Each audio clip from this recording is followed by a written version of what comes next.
The test is in 4 parts: Part 1, Part 2, Part 3, and Part 4. Now look at Part 1. Part 1. A man wants to find out about taking part in a dragon boat race. Listen to the conversation between the man and the woman and answer the questions. First, you have some time to look at questions 1 to 5.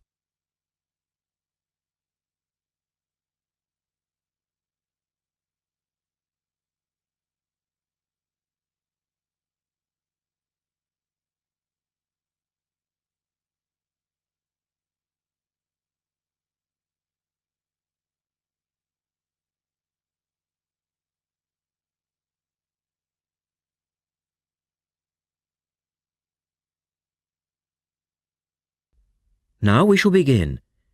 You should answer the questions as you listen because you will not hear the recording a second time. Listen carefully and answer questions 1 to 5.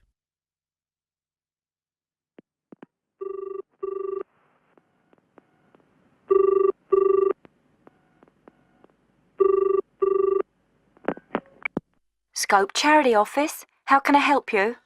Oh, hello. I'm ringing about the dragon boat race that you're asking people to take part in.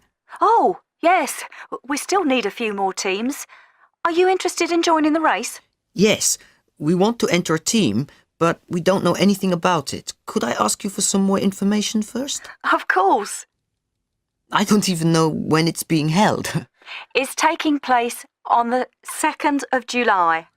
Is that a Saturday? No, it's a Sunday. It's a much more popular day and more people can take part then. Right. And where's it being held? At the Brighton Marina. Oh, I'm an overseas student. Could you spell that for me? Yes, it's Brighton Marina. That's Marina. Do you know where it is? I'm not sure. It's a couple of miles past the Palace Pier. Oh, yes, I know it. You take a right turning off the coast road, or you can cycle along the seafront. That's good. What time does the race start? Well, the first heats begin at 10 a.m, but you need to register half an hour before that, at 9:30, and we really recommend that you aim to be there by 9. It's a good idea to arrange a meeting place for your team. Right. And the race is to help raise money for charity? It is. We're asking every team member to try and raise £35 by getting friends and or relatives to sponsor them. Every crew member will receive a free tournament T-shirt if your team manages to raise £1,000 or more. Oh, that's quite good. Also, we're holding a raffle. Every crew member who takes part in the race this season will be entered into a free prize draw. Oh, what's the prize? It's pretty good. It's a holiday in Hong Kong. Sounds great. The man asks for more information. Look at questions 6 to 10.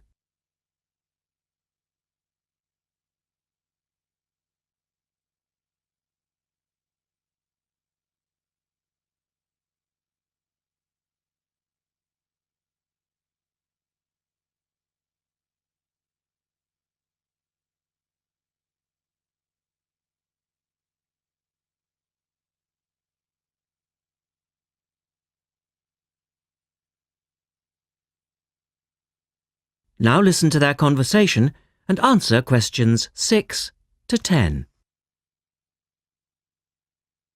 Is there anything else you need to know? Could you just tell me a little bit more about the teams? Well, you need to have a crew of 20 people for your dragon boat, and you then need to agree on who's going to be the team captain.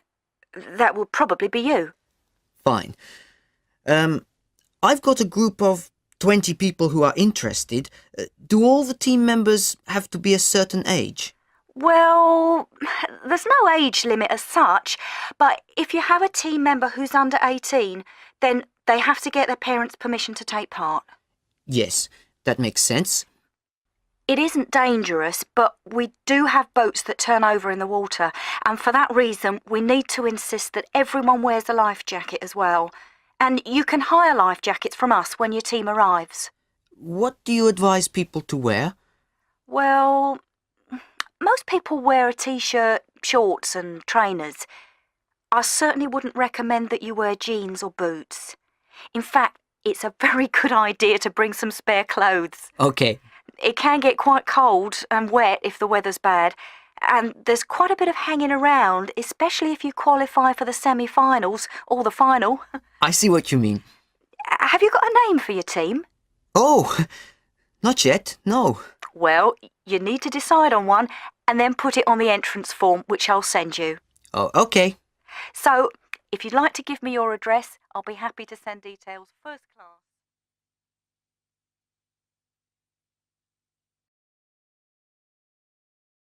That is the end of part 1.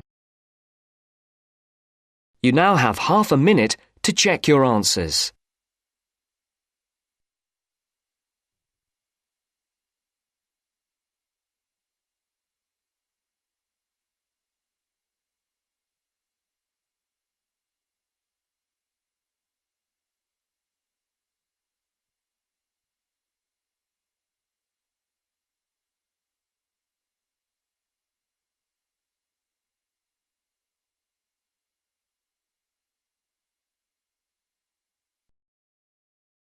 Now turns to part 2.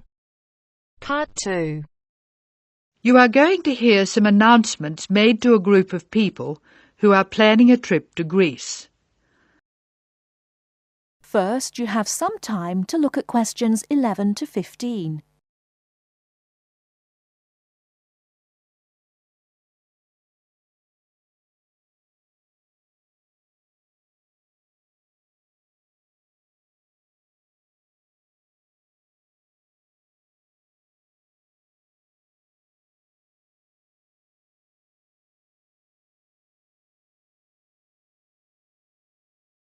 Now, listen carefully and answer questions 11 to 15. Good morning, everyone. I'm getting very excited about this trip to Greece, and I'm sure you are too. As you know, we didn't have all the details at our last meeting, but I can give them to you now. We'll leave London Gatwick Airport on British Airways next Wednesday. Please be sure to be at the airport by 6:30. I know it's early, but our departure time is 8:25 a.m. We're quite a large group and we don't want to have any hassles. Please be sure to have all your travel documents ready. We'll arrive in Athens at 2:25 in the afternoon and there'll be a vehicle there to meet us. It'll be a full-sized coach so everyone can travel together. We'll spend 3 full days in our hotel in Athens, although we're only being charged for 2 nights accommodation, which is good news. The second day we'll go to the National Archaeological Museum to see the enormous collection of ancient Greek works of art, antiques, statues, a brilliant display. We'll eat out at a typical Greek restaurant on Thursday night. It's going to be a very busy time in Athens. Friday morning and afternoon we'll visit historic sites, but we have nothing planned for the rest of the day. On Saturday we're off to the islands, the Greek islands of ancient myth and modern romance. Now the big news. At first we thought we'd take the ferry, but we've been very lucky to secure a sailing boat, which is big enough for all of us. I'm really excited about this part of the trip because we'll see the islands to the best advantage and we'll be able to cruise around and sleep on board. We'll get off at different islands and for one part of the trip we'll have people playing Greek traditional music actually on board with us. Now I'll pass out a brochure with all the details. Before you hear the rest of the talk, you have some time to look at questions 16 to 20.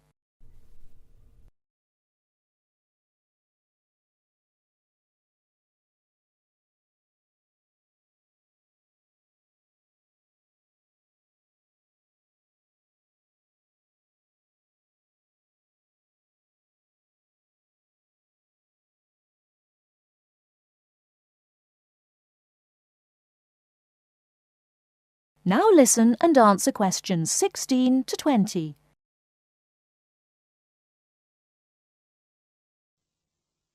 A lot of work has gone into organising this tour, and I'd like to thank in particular the travel agent who got us a really good deal, and the people at the British Museum who offered us such good advice. Trips like this only happen because of the hard work of really expert people. As you know, we have planned a gathering for when we return. I have a list of things which the committee would like you to bring to the party. They are your pictures and something to eat for everyone to share. You are almost bound to have people ask what we have in common and why we're travelling as a group. I suppose the answer is that we're interested in learning about old societies and vanished cultures, and we all enjoy travelling. Of course we enjoy fine food too, but that's not as important. Oh, I nearly forgot the last piece of information. You'll see there are labels which I have passed around for you to put on all your luggage. Could you fill them in, please? On the top line, please write Greek tour, and on the lower line, write in block letters, I mean uppercase, the letters AA and the number 3. That's AA3. We need to have these labels clearly displayed to help the baggage handlers keep our luggage together on the different parts of our trip, so please don't take them off.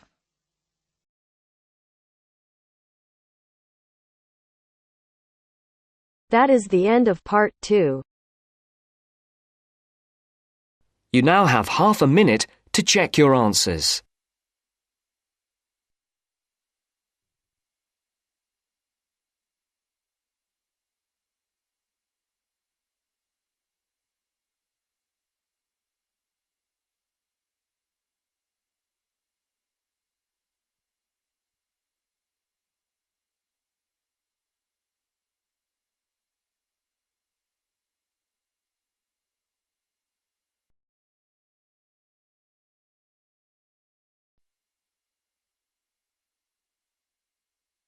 Now turns to part 3. Part 3. You are going to hear a conversation between a moderator and 2 students. First, you have some time to look at questions 21 to 25.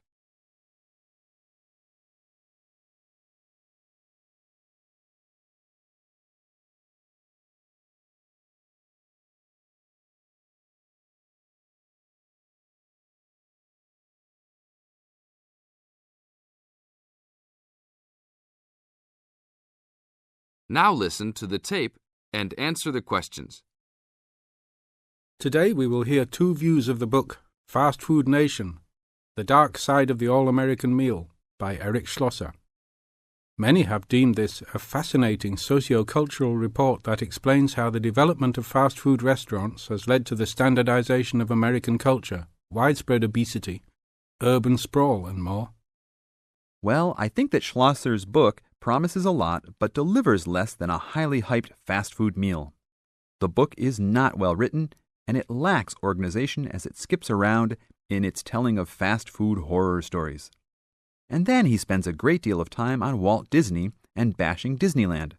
Why is that in a book about fast food? Bashing is the best word for this book. According to this book, Schlosser clearly believes that the fast food industry is responsible for every problem in America today. From the common cold, to inflation, to malls, to unruly kids, to warts. He blames it all on big business and especially the big food business. The book is written in a breathless, alarming motive that makes it sound like McDonald's and Disney are co-conspirators to take over the world and force every living child to eat greasy French fries. Give me a break. Schlosser is also very biased for the left, praising unions while ripping right-wing values and Republicans. Nixon seems to get special attention. Just having your picture made with him gets sinister prose and makes you a co-conspirator. Despite claims of research, there are numerous blatant assertions such as parents in the 80s spent more money on their children because they felt guilty about not spending time with them. How does he know that? Is all consumer spending on kids really driven by guilt? The book is a farce. Save your money to buy a Big Mac and read something else. Only read this ridiculous book if you are an anti-Republican, anti-big business, there are evil forces everywhere subverting the world fan. Thank you, William.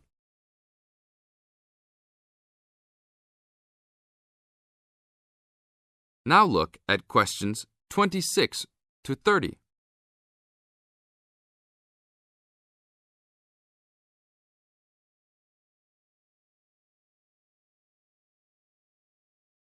As the talk continues, answer questions 26 to 30.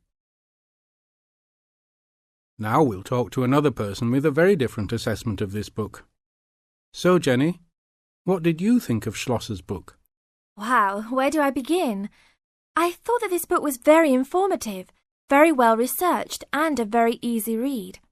Schlosser did a wonderful job of organising the vast amount of information that he placed in this book. For a non-fiction book, I found that Fast Food Nation kept me entertained throughout its entirety. In fact, I couldn't put it down. The history of the fast food industry itself was fascinating, as well as the background information on the potato and meat industries. The first-hand accounts given by people who work for the fast food industry, as well as the meat packing and potato plants, added to the reality of the points the book was trying to make. The fast food industry and all industries supported by fast food companies have some serious issues that need to be addressed by the nation. In addition, Schlosser does an excellent job of pointing out the dangers of not only working for these businesses, but eating food supplied by them. It's scary to think about the dangers lurking behind the counter at your local fast food chain. This book really opens your eyes to some health hazards that all of America should be aware of. Everyone should read this book. It will change your eating habits and the way you view large fast food corporations. That is the end of part 3. You now have half a minute to check your answers.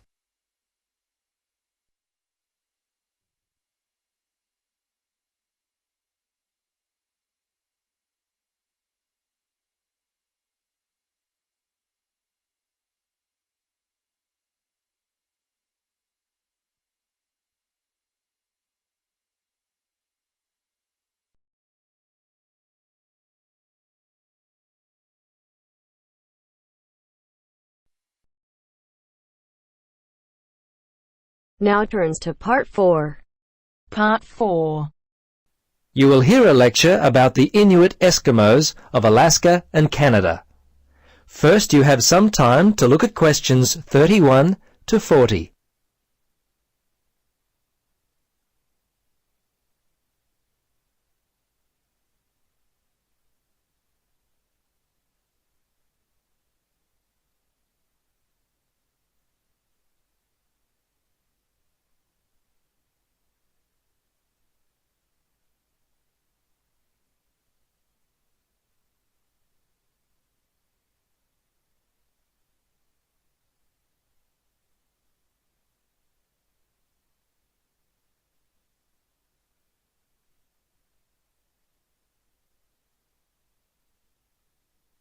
Now listen and answer questions 31 to 40. Good afternoon. In our lecture today, we will continue our study of people who inhabit the northernmost regions of the world. Our focus will be on the native inhabitants of Alaska and Canada, the Inuit Eskimos. They have been called the native inhabitants, as the Inuit were the people who had most recently migrated across the gap between Alaska and Siberia. Distinctly Asian in origin, the Inuit, which is literally translated the people in their native language, developed their civilization in what is now the Bering Sea region about 1,000 years ago. Their culture spread eastward and is called the Thule culture, after the place in northern Greenland where archaeologists first discovered it. The first Europeans to meet Inuit people were Norse settlers in what is now northern Newfoundland, Canada. These settlers lived there for a short time around 1000 AD. Approximately 500 years later, beginning in the 1500s, European whalers, fishing crews, and explorers met many Inuit along the coast of Labrador. Russians and other Europeans first met Alaskan Inuit in the 1700s. 100 years later, in the mid-1800s, whalers began to hunt in the Arctic. Some Inuit were employed by whalers and traded with them during that time. Perhaps one of the most interesting aspects of the Inuit is how they were able to survive and grow in such a harsh Arctic environment. Firstly, and not surprisingly, their homes were well adapted to the freezing conditions. They lived in predominantly two types of housing that would keep them warm. In the cold summer, they would live in tents that were made from the skin of the animals they had hunted for food, and they also traveled in boats. These were called umiaks by the natives. In the winter, they would live in houses made of sod, and when on hunting trips, they would commute by dog sled and build temporary houses made from ice. These igloos, which is the Inuit word for house, were uniquely made with a sharp blade carved out of walrus tusk. They would cut large blocks of hard-packed snow, about 3 meters wide, out of the ground. The blocks would then be used to build a 6-meter dome over a wide, shallow hole. Within 1 or 2 hours, an igloo up to 10 meters in length could be built. It was weatherproof and large enough to house an entire family.